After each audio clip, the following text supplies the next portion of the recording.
మనం breaking news చూస్తున్నాం. YCP ఘోర ఓటమి తర్వాత మాజీ సీఎం జగన్ పార్టీ పునర్నిర్మాణంపై ఫోకస్ చేశారు. వరుసగా పార్టీ నేతలతో జగన్ భేటీ అవుతున్నారు. మాజీ ఎమ్మెల్యేలు, మాజీ మంత్రులతో, కీలక నేతలతో పార్టీ బలోపేతంపై చర్చిస్తున్నారు. కాసేపట్లో పార్టీ ఎమ్మెల్సీలతో జగన్ తాడేపల్లిలో సమావేశం కానున్నారు. వైసీపీకి మొత్తం 48 మంది ఎమ్మెల్సీలు ఉన్నారు. అధికారం చేతులు మారడంతో ఎమ్మెల్సీలు పార్టీ మారే అవకాశం ఉంది అనే అనుమానాలు కూడా వ్యక్తమవుతున్నాయి. దీంతో అలర్ట్ అయిన జగన్ ఎమ్మెల్సీలతో భేటీ అవుతున్నారు. ఎవరూ చేజారిపోకుండా జాగ్రత్త పడుతున్నారు.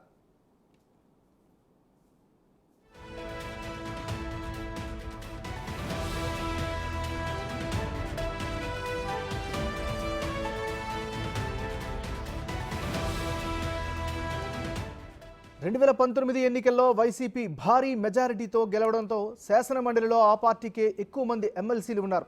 ప్రభుత్వం పాస్ చేసే బిల్లులు వైసీపీ ఎమ్మెల్సీలు కీలకం కానున్నారు. దీంతో ఎమ్మెల్సీలు చేజారకుండా చూసుకుంటే మరో 2 ఏళ్ల వరకు మండలిలో వైసీపీ పైచేయి సాధించొచ్చని జగన్ భావిస్తున్నారు.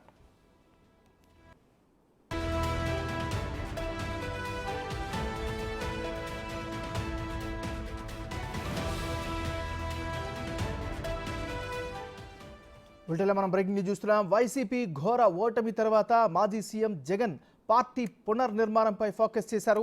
వరుసగా పార్టీ నేతలతో జగన్ భేటీ అవుతున్నారు. ఇక జగన్ స్ట్రాటజీకి సంబంధించి మరింత తాజా సమాచారాన్ని మా రిపోర్టర్ శివ అందిస్తారు. శివ, చెప్పండి. చూసుకుంటే కనీవిని రీతిలో 2019 ఏ స్థాయిలో గెలుపొందారో అదే స్థాయిలో కనీవిని రీతిలో 2024లో వైసీపీ ఓటమి చెందింది.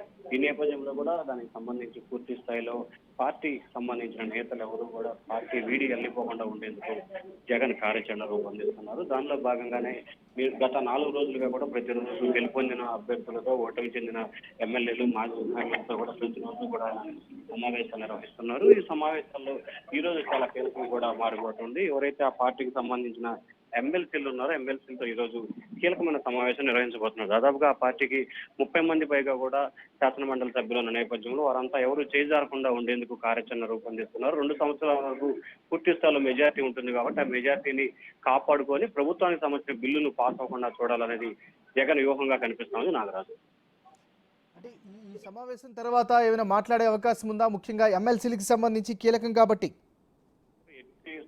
సంబంధించి కూడా ఆయన మీడియాతో కానీ లేకపోతే వాళ్ళతో తప్ప బయటకు వచ్చి మాట్లాడే పరిస్థితి అయితే కనిపించట్లేదు. కానీ నాయకులకి, ఎమ్మెల్సీలకు సంబంధించి మాత్రమే దిశానిర్దేశం అయితే చేయబోతా ఉన్నారు. నాగరాజు, రైట్.